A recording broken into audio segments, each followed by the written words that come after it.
Todo el mundo sabe que es difícil encontrar en la vida un lugar donde el tiempo pasa cadencioso sin pensar y el dolor es fugaz. A la ribera del Duero existe una ciudad. Comenzamos un programa especial dedicado a la Ruta del Vino Ribera del Duero, en el que podrán descubrir toda su riqueza en la que engloba esta ruta. Una riqueza que es imposible de narrar en un solo capítulo, por eso les ofreceremos 4 entregas de este programa especial Ruta del Vino Ribera del Duero.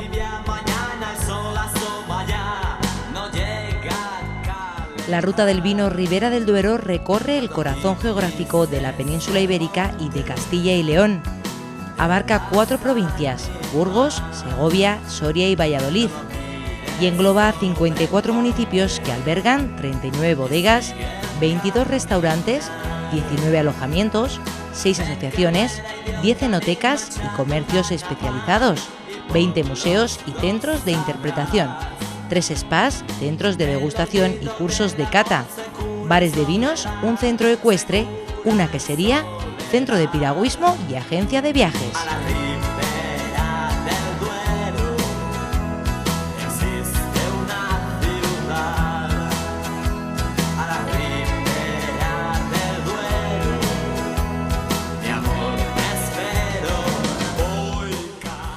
Cuenta con 21.000 hectáreas de viñedo plantado y en la región se embotellan cada año casi 50 millones de litros.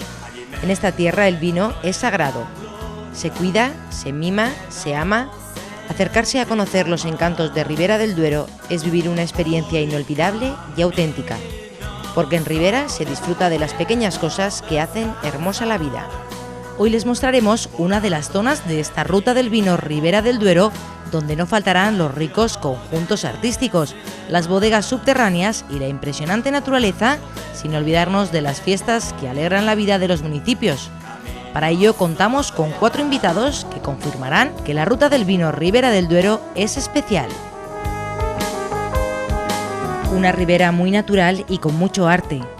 Enclavada entre parajes naturales espectaculares, la Ruta del Vino Ribera del Duero invita al visitante a integrarse en el entorno.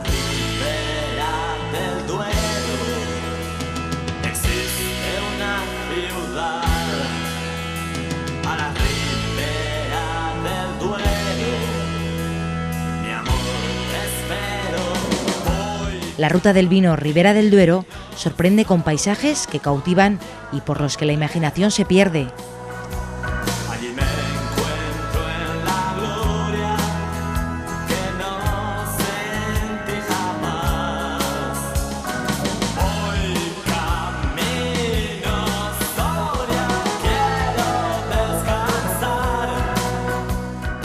Salpicada de pueblos, cualquier momento es bueno para visitar la Ruta del Vino Ribera del Duero, porque durante todo el año los municipios se visten de gala.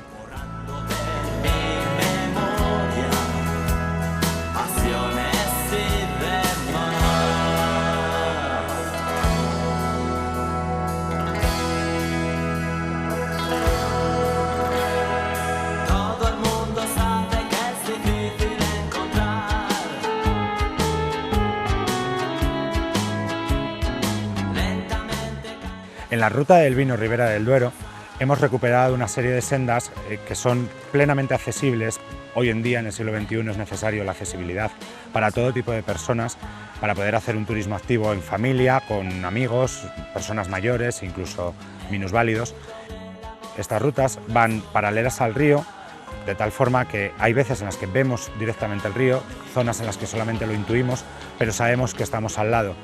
Estas rutas están plenamente acondicionadas para poder acceder a los distintos pueblos en los que se puede hacer un descanso, tomar algo en los bares, visitar el monasterio que haya cerca, visitar la iglesia, visitar las distintas bodegas. A su vez, estas rutas a veces se introducen en el campo y ahí podemos visitar los viñedos, los distintos cultivos que pueden ser cereales, remolacha, los cultivos típicos de la zona.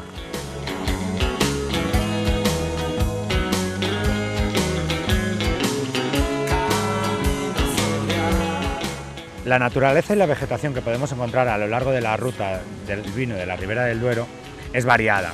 Tenemos, por un lado, los distintos cultivos, cereales, secanos, regadíos. También podemos encontrarnos bosque típico de ribera, como es chopo, álamo y, por supuesto, el bosque mediterráneo, pino y encina, algo que acompaña al río Duero a lo largo de todo su recorrido.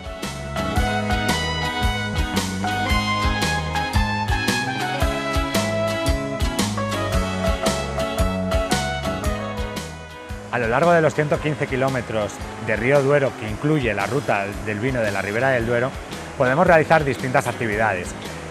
Dentro del agua podemos hacer piragüismo, excursiones con kayak, natación. En los distintos pueblos hay posibles playas en las que podemos disfrutar del agua. En las rutas paralelas, en los senderos que hay, podemos hacer senderismo, cicloturismo, paseos a caballo. Quizá ya no tan pegado al río, pero en paralelo y disfrutando del entorno, podemos hacer otro tipo de actividades como paseos en quad, todoterrenos, incluso pequeñas excursiones por dentro de los viñedos que nos caracterizan y que pueden ser un atractivo importante para las distintas actividades en familia, con amigos, despedidas de soltero, incluso uno solo leyendo un libro.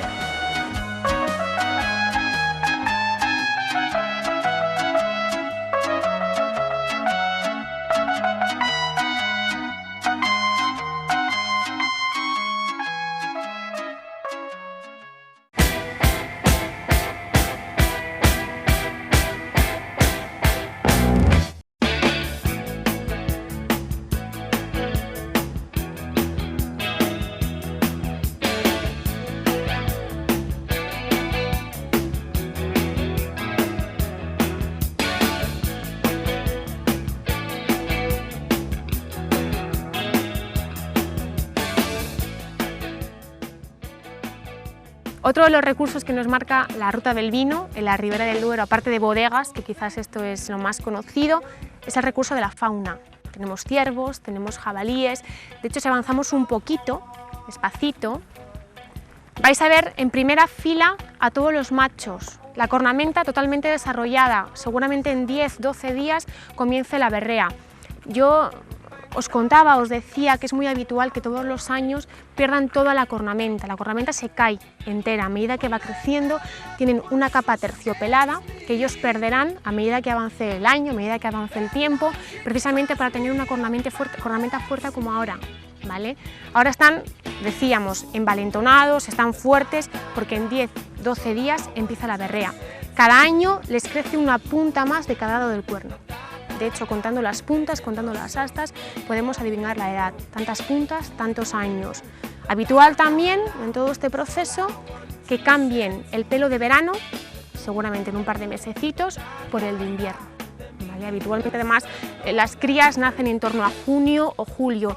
Hay por ahí algún cervatillo pequeñito que tiene las típicas manchas de ser precisamente eso, ¿vale? Un ciervo recién nacido que todavía, si os dais cuenta, no tienen cornamenta. Por supuesto, las hembras no tienen cuernos, los machos sí, pero los machos recién nacidos no tienen tampoco cornamenta. Seguramente el año que viene les crezca una punta de cada lado, solamente una. Un bareto se llama, ¿vale? Porque tiene una y una. Comen maíz, en esta zona nos alimentamos con maíz y tienen también por ahí detrás un campo de cebada. ¿Vale? 300, 350 ciervos, más o menos. Según hemos visto antes, los jabalíes, mucha más población, porque precisamente se reproducen de forma mucho más rápida. Pensad que las camadas son de 5 o 6, pudiera ser, y aprovechamos la carne del jabalí para el restaurante. Jabalí asado, solomillo de jabalí, embutidos, fundamentalmente chorizo, porque es muy normal en esta zona hacer monterías en invierno. La época de monterías empezará en cosa de 2 mesecillos, octubre, noviembre, más bien noviembre, empezamos con las monterías tanto de ciervo como jabalí, que son fundamentalmente los dos ejemplos de fauna más característicos de esta zona de la Ribera del Duero.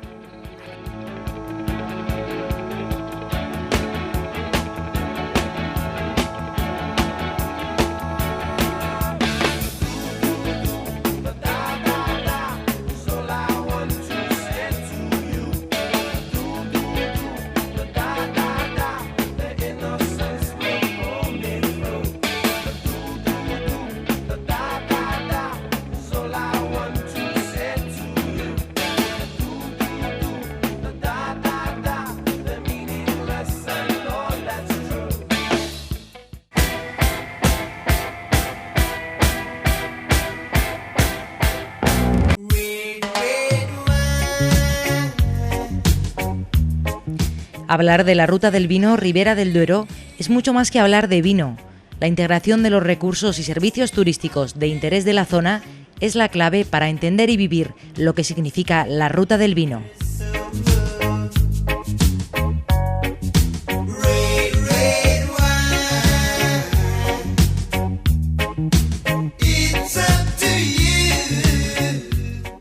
Belleza es lo que destilan las bodegas subterráneas que conservan muchos de los pueblos de la ruta del vino Ribera del Duero. Bodegas con siglos de historia, excavadas en el subsuelo. Un laberinto de galerías que envuelven al visitante en una atmósfera casi mágica.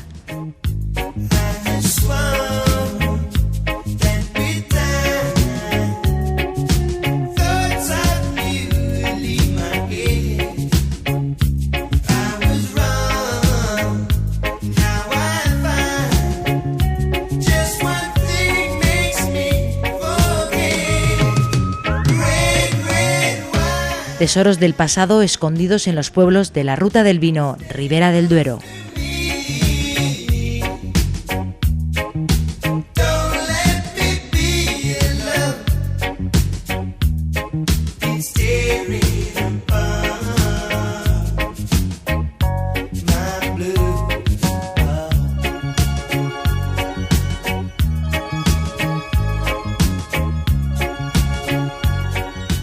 Bodegas subterráneas, lagares, atractivos indiscutibles de la ruta del vino Ribera del Duero.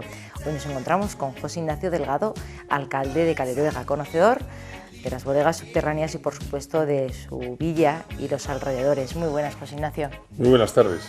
Cuéntanos un poquito estas bodegas subterráneas que tiene Ribera del Duero y que son muy antiguas y que queremos conocer todos. Bueno, la verdad es que aquí, toda la Ribera del Duero, tenemos un patrimonio en bodegas increíble, una auténtica maravilla.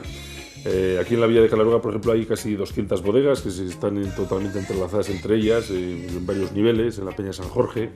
Pero aquí tenemos, la verdad, que esa suerte de tener el documento histórico más antiguo, de 1179, que habla de las bodegas de don Alfonso, de Alfonso VIII, en Bañuelos de la Calzada. ¿Cómo se descubrieron esas bodegas? Perdona, José Ignacio. Siempre sabíamos que existía la bodega, sobre todo la histórica de arriba, ¿no? Que tiene unas bodegas de unos 40 metros por una entrada de van con carros, otra salida que hemos descubierto.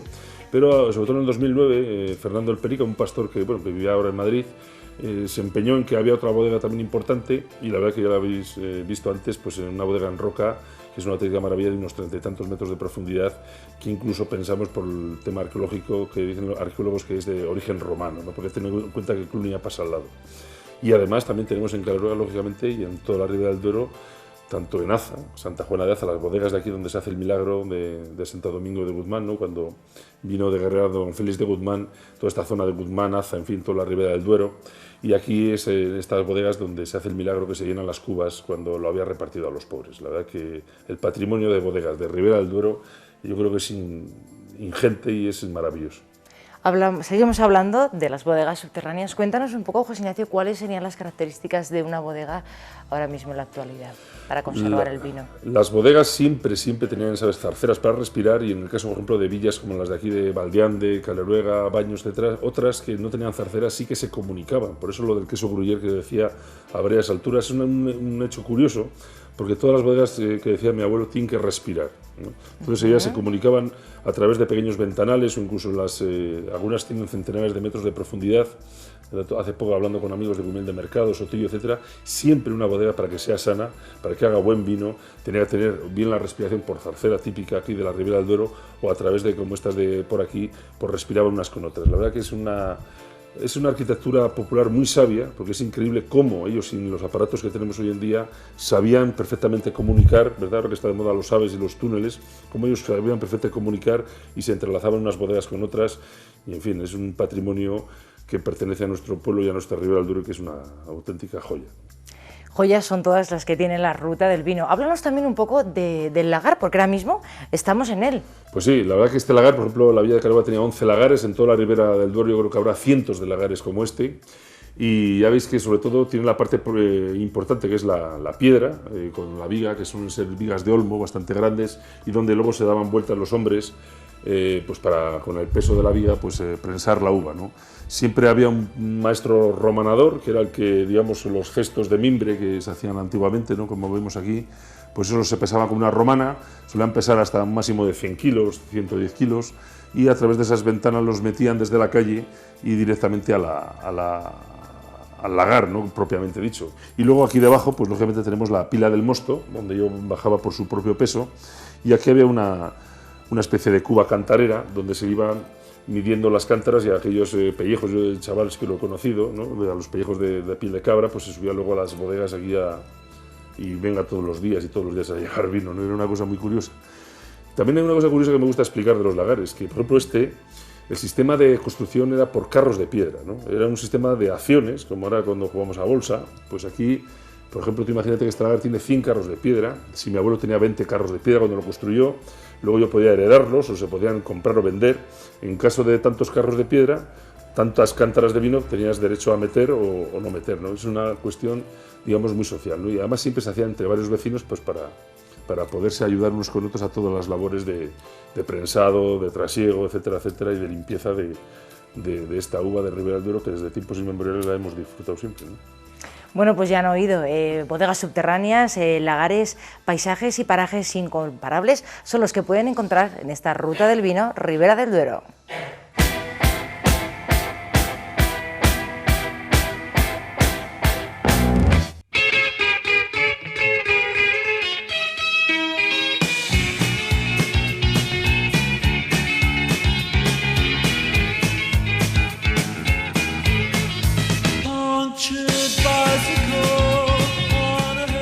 La arquitectura enológica, la arquitectura tradicional está formada todavía por lagares, es decir, por prensas, por cuevas, por casetas guardaviñas, por un conjunto de construcciones patrimoniales que se han ido construyendo a lo largo de los tiempos y que en la cuenca del Duero y especialmente en el territorio amparado por la DEO Ribera del Duero forman parte del patrimonio común. Son conjuntos arquitectónicos a veces aislados, cercanos a los pueblos, que han ido creciendo desde el siglo XII y siglos posteriores, XIII, XIV, XV, y que antiguamente tenían evidentemente una actividad puramente económica. Eran los lugares donde se almacenaba, se guardaba, se mejoraba el vino, y que últimamente han pasado a formar parte también de otro tipo de usos de tipo social, en el que la gente pues se reúne, dedica parte de su tiempo al ocio, a la gastronomía e incluso también al enoturismo. La Ruta del Vino Ribera del Duero es un ejemplo de ello. No solamente esta construcción en la que estamos, la Bodega de las Ánimas en Aranda de Duero, sino muchas otras en pueblos próximos de este territorio han sabido adaptar estas construcciones y dedicarlas al turismo del vino, bien museizándolas, bien generando en ellas lugares de cata, lugares de ocio, lugares de recreaciones históricas. Y bueno, pues la suerte que con ello conlleva es que no solamente estas construcciones son muy interesantes y se conservan, sino que también dan una utilidad, un producto turístico a un territorio que necesita de desarrollo rural.